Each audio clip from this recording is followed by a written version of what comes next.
Assalamualaikum warahmatullahi wabarakatuh dan salam sejahtera. Nama saya Ahmad Hizbi Meh Hassan dan saya akan menerangkan definisi arca serta sejarah perkembangan arca. Arca merupakan bentuk dalam susunan tiga dimensi untuk dikaji dan dinikmati nilai estetiknya.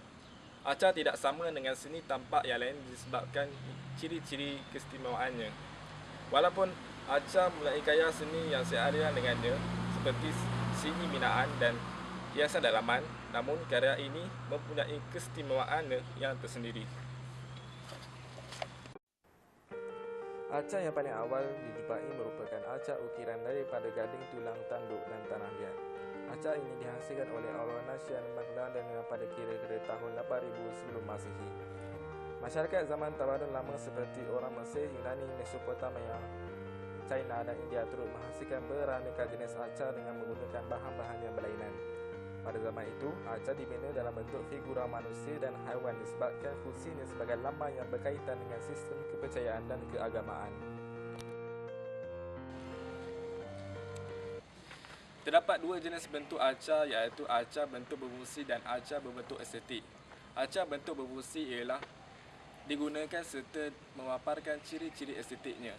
Arca bentuk estetik pula merupakan ciptaan pelukis yang memaparkan nilai-nilai estetik serta dipamerkan di hayati di ruang-ruang legar, di kawasan peranginan, galeri serta ruang yang boleh dikunjungi oleh orang ramai. Assalamualaikum dan salam sejahtera. Saya Ahmad Nazrin bin Ahmad Kamal akan meneruskan perbincangan kami mengenai arca. Berdasarkan sejarah arca di Malaysia, arca tidak dapat berkembang dengan meluas di Malaysia seperti Catan. Pengarca yang berminat arca estetika moden hanya muncul pada sekitar tahun 1980-an. Antara perintis pengarca tempatan yang terkenal ialah Anthony Lau, Latif Muhyiddin, Syed Ahmad Jamal dan lain-lain lagi. Antara taman arca yang teristimewa di Malaysia ialah di Laman ASEAN yang terletak berhampiran dengan Tugu Peringatan di Kuala Lumpur. 6 buah arca di Laman ASEAN merupakan kreativiti pengarca dan dari Indonesia, Filipina, Brunei Darussalam, negara Thailand, Singapura dan juga Malaysia sempena menyambut ulang tahun ke-20 penubuhan ASEAN.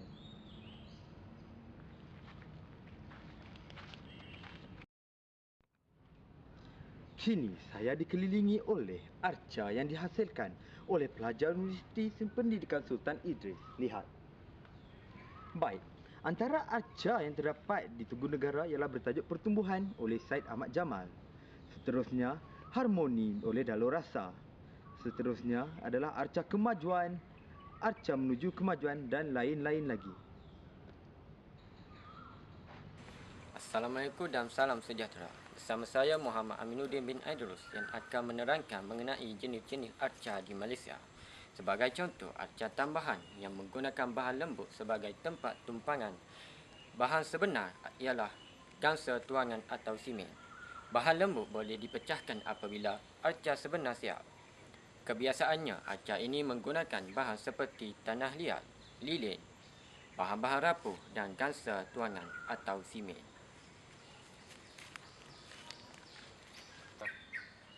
Seterusnya kita akan membincangkan tentang arca binaan.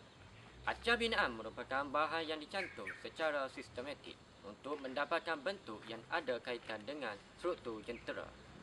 Bahan yang digunakan ialah bahan batu bata, kepingan logam dan bongkah kayu. Sekian di situ saja penerangan tentang arca binaan. Terima kasih.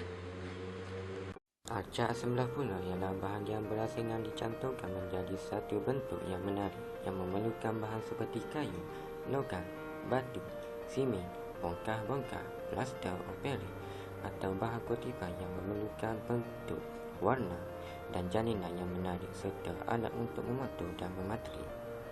Arca luarkan adalah bahagian-bahagian yang berlebihan daripada blok bahan diukir dan dibuatkan sehingga pengarca berpuas hati dengan rupa, ruang, jalinan dan bentuk yang tinggal yang melibatkan penggunaan bahan seperti blok kayu, plaster operis, batu marmer, batu granit dan batu kapur. Cara acuan pula adalah bahan cecair dituangkan ke dalam acuan yang dibentuk khas terlebih dahulu yang boleh menghasilkan arca dalam kuantiti yang besar dengan menggunakan bahan cecair yang boleh dikeraskan seperti logam, plastik, simen, tanah liat dan plaster organik. Assalamualaikum warahmatullahi wabarakatuh. Di sini saya ingin menyambung kembali tentang jenis-jenis arca. Jenis arca yang pertama, arca bergerak.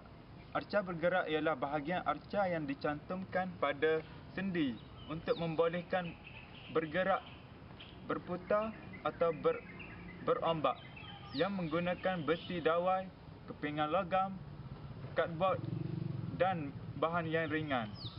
Arca stabil pula bermaksud bahan kutipan yang dicantumkan secara kasar. Ia boleh bergerak tetapi tidak mempunyai awangan. Arca ini melibatkan pelbagai jenis bahan kutipan. Arca dinding yang menggunakan teknik gergaji, paku, lekat, tampal dan cat secara sistematik untuk menghasilkan karya timbul dan tenggelam. Hasilnya adalah penyatuan catan dan arca.